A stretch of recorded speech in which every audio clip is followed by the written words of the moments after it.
এটা তো পশ্চিম বাংলাদেশ করতে চেয়েছে না। আসলে 26,000 চাকরির মোড় ঘোরাতে সরকার যদি কিছু কথা বলে থাকে, আপনারা দেখেছেন যে বিধানসভায় দাঁড়িয়ে দিদি বলেছেন যে এরপর যদি ওরা কিছু করে মানে কি ওরা করবেই, আমি তাতে মদত দেবো, সরকারি মদত থাকবে। মুখ্যমন্ত্রী আগে থেকে হুঁশিয়ারি ছিল, একদম হুঁশিয়ারি ছিল। মনিরুল যে আমাদের সিদ্দিকুল্লাহ চৌধুরীর হুঁশিয়ারি ছিল। সিদ্দিকুল্লাহ চৌধুরী তো নিজে হুঁশিয়ারি দিয়েছে যে আজকে এত লোক এনেছি, এরপরে প্রতিটা মনে 5,000 লোক করে দাঁড় করিয়ে দেবো, কলকাতা অঞ্চল করে দেবো। এগুলো হুঁশিয়ারি ছাড়া কি? পশ্চিম বাংলায় মানুষজনকে শান্তিতে বাস করতে দেবো না। মানুষ ওই 26,000 চাকরির কথা ভুলে যায়, মানুষ আরজি করের কথা ভুলে যায়, মানুষ বিভিন্ন যে রেপ কেসগুলো ঘটেছে সেগুলোর কথা যাতে ভুলে যায়, মানুষ ওদের দুর্নীতির কথাগুলো যাতে ভুলে যায়, মানুষ ওদের সারদা নারদার টাকাগুলোর কথা যাতে ভুলে যায়। রোজভ্যালির এত সম্পত্তি থাকা সত্ত্বেও সেই রোজভ্যালির টাকা ফিরিয়ে দিচ্ছে না কেন? ববি হাকিম যে দাওয়াতে ইসলাম দিয়েছিল তারই ফলশ্রুতি হচ্ছে এটা। মুখ্যমন্ত্রীও দায় এড়াতে পারে না, ববি হাকিমও দায় এড়াতে পারে না। এই চাকরি প্রার্থীকে সঠিকভাবে চাকরি দিতে পারলো না ঘুষখোর সরকার, দুর্নীতিগ্রস্ত সরকার। সেই সরকারের কাছ থেকে আমরা আশা করবো কি করে যে সে টাকা ফেরত দিতে পারবে? যার গেল তার গেল, যার মায়ের কোল খালি হলো তার গেল। বলছেন যে তার কত ক্ষতি, তুমি একদিন গিয়ে ভিক্ষে করে চেয়ে এনে সেই ক্ষতিপূরণটা করো, তবেই বুঝতে পারবে। যেদিন সেই রকম অবস্থা দিদিমণির হবে, মাননীয় মুখ্যমন্ত্রীর হবে, তবেই উনি বুঝতে পারবেন। তার আগে উনি বুঝতে পারবেন না। রবীন্দ্রনাথকে কোন করেন? রবীন্দ্রনাথের কথাগুলোই উনি পড়েন না ঠিক করে। রবীন্দ্রনাথকে মর্মেই স্পর্শ করেন না, নজরুলকে ওনার মর্মেই উনি স্পর্শ করতে পারেন।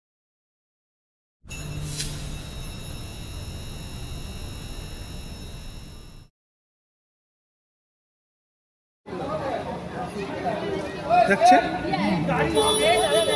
ওয়াকফ আইন নিয়ে দিকে দিকে অশান্তি, বাংলা সহ সারা দেশের বিভিন্ন জায়গায় ওয়াকফ আইনের বিরোধিতা হচ্ছে, কিন্তু বাংলাতে মুর্শিদাবাদ সহ বেশ কিছু জায়গায় বিশৃঙ্খল পরিস্থিতি তৈরি হয়েছে, যেখানে হিন্দুরা ঘর ছাড়া 7 দিনের সদ্যজাত সন্তানকে নিয়ে মা ঘর ছাড়ছে, সম্পত্তি পুড়িয়ে দেওয়া হচ্ছে, ঘর ছেড়ে পালাতে হচ্ছে হিন্দুদের।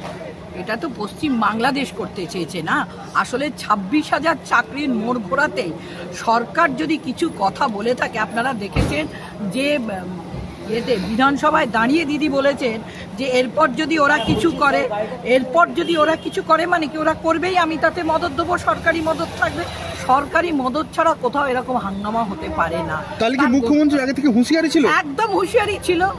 মনিরুল যে আমাদের সিদ্দিকুল্লাহ চৌধুরীর হুঁশিয়ারি ছিল।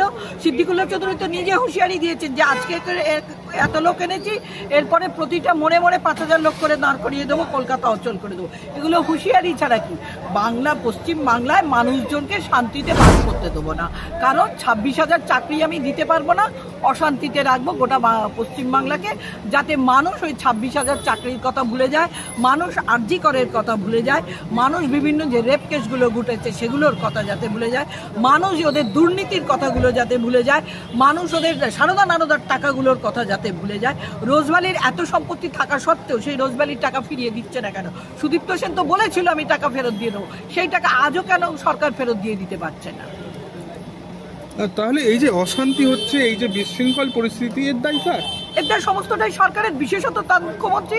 কারণ তিনি নিজে সমস্তটাই জানতেন। তিনি উস্কানিমূলক কথাবার্তা বলেছেন। তিনি ঈদের নামাজ পড়ে এসে যে উস্কানিমূলক কথাবার্তা বলেছেন, তার পরবর্তী ফসলই হচ্ছে এইটা। এবং ববি হাকিম যে দাওয়াতে ইসলাম দিয়েছিল তারই ফলশ্রুতি হচ্ছে এটা। মুখ্যমন্ত্রীও দায় এড়াতে পারে না, ববি হাকিমও এর দায় এড়াতে পারে না। হিন্দুরা যারা ঘর ছাড়লো তাদের কি কখনো ঘরে ফিরতে পারবে? তাদের সেই সম্পত্তি, তাদের যে দিনে দিনে জমিয়ে সন্তানের চিকিৎসার জন্য কেউ তার কেউ তার মেয়ের বিয়ের জন্য যে টাকা জমিয়েছিল সেইগুলো যে চলে গেল, তার সেই টাকা কি সে ফেরত পাবে? সেটা কি কখনো ফেরত পাওয়া সম্ভব? সরকার কি তার ভর্তুকি দেবে? কখনোই দেবে না। এর সরকার 26,000 চাকরিকে চাকরি প্রার্থীকে সঠিকভাবে চাকরি দিতে পারলো না। ঘুষখোর সরকার, দুর্নীতিগ্রস্ত সরকার। সেই সরকারের কাছ থেকে আমরা আশা করব কি করে যে সে টাকা ফেরত দিতে পারবে?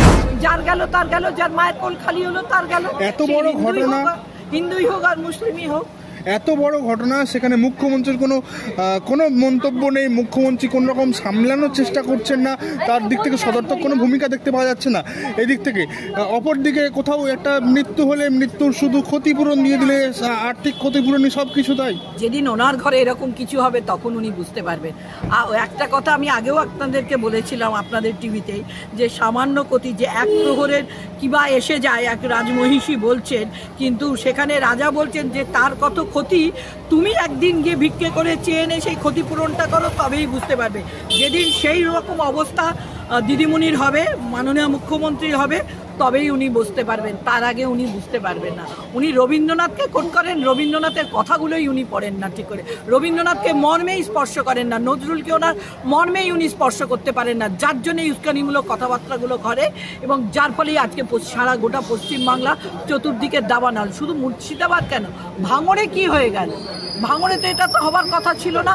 তার তো কয়েক গজ দূর বাদেই তো আমাদের লালবাজার, এবং সেখানে কলকাতা পুলিশ, কেন কলকাতা পুলিশ সেটাকে সামলাতে পারছে না?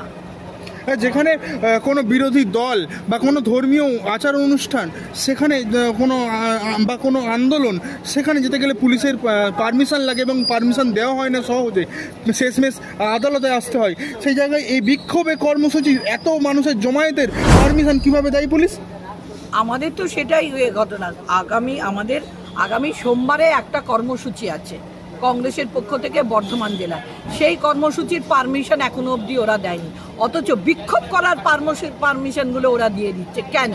ওরা তো দলমত নির্বিশেষে সকলকে পারমিশন দিচ্ছে না, ওদের নিজেদের দলের লোককে এবং নক্কারজনক লোকগুলো যারা এই গণ্ডগোল পাকাতে পারে, গোটা পশ্চিমবাংলাকে অশান্ত করতে পারে, যাতে করে ওদের মোড় ঘোরাতে পারে, ওই 26,000 চাকরির লোকেদের মোড় ঘুরিয়ে যেতে পারে। দেখুন, একটা সামান্য জল দিতে গেলে জলের পারমিশন থাকছে না। আমার প্রেসিডেন্ট যখন তাদের জল দিতে যায়, সেখানে পুলিশ তার সঙ্গে দুর্ব্যবহার করে। একটা জল প্রত্যেকটা মানুষকে জলদান করতেই পারে, সেই জল পর্যন্ত তখন যারা দিতে গেলে পারমিশনের কথা বলে, অথচ এইগুলোর কি করে পারমিশন পেয়ে যায়? এই বিক্ষোভগুলো কি করে হয়? ওনারা যদিও বলছেন যে বিএসএফ লোক ঢুকিয়েছে, কি করে বিএসএফ লোক? যদি গোয়েন্দাদের কাছে এই খবর ছিল, তাহলে সেটা স্বরাষ্ট্রমন্ত্রীকে তৎক্ষণাৎ জানানো হয়নি। কেন স্বরাষ্ট্র দপ্তর সেইগুলো জানেন না? কুণাল ঘোষ বারবার অভিযোগ করছেন, তাহলে কুণাল ঘোষকে কেন ইন্টেলিজেন্সের তরফ থেকে ওনারকে জিজ্ঞাসাবাদ করা হচ্ছে না? এটাতে তো পরিষ্কার বোঝা যাচ্ছে যে দুটো রাজনৈতিক দল তাদের স্বার্থ চরিতার্থ করতে, এক বিজেপি আর এক হচ্ছে তৃণমূল, তাদের স্বার্থ চরিতার্থ করতে গোটা পশ্চিমবাংলাকে অশান্ত করে রেখেছে। কারণ আগামী 26 হচ্ছে পাখির চোখ ভোট।